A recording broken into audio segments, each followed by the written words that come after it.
Hi, I'm glad to see you.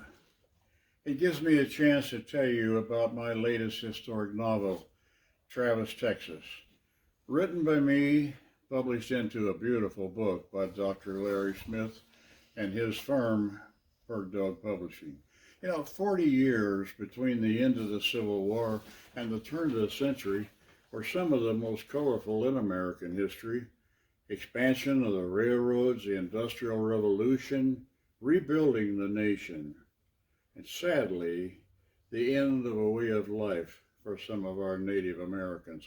And my Travis, Texas story deals with one of these: the end of the Indian Wars, the end of the Comanche Nation.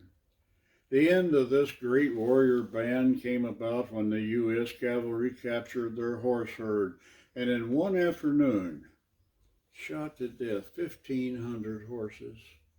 And without the horse, they were no more. Here are a couple of excerpts from the story. I hope you'll find them interesting. The late July heat was nearly unbearable as men and beasts alike suffered in Travis, Texas. The absence of trees or even high bush on the prairie created a dire shortage of shade. All day the heat had laid upon grassy waves. Fortunately, it was late in the day, and the sun would be setting soon, and Red Stick lay atop a grassy knoll, peered down on the hamlet of Travis, Texas, through battered Army field glasses.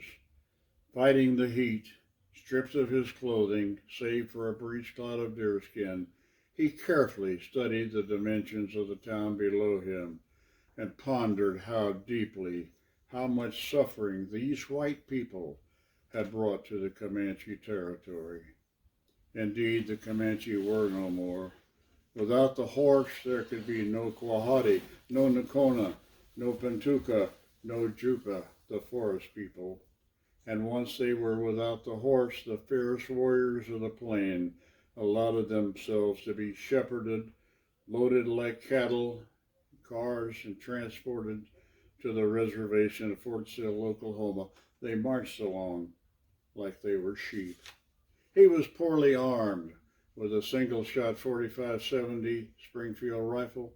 He had 3 rounds of ammunition, and he knew to obtain more would involve theft, maybe death.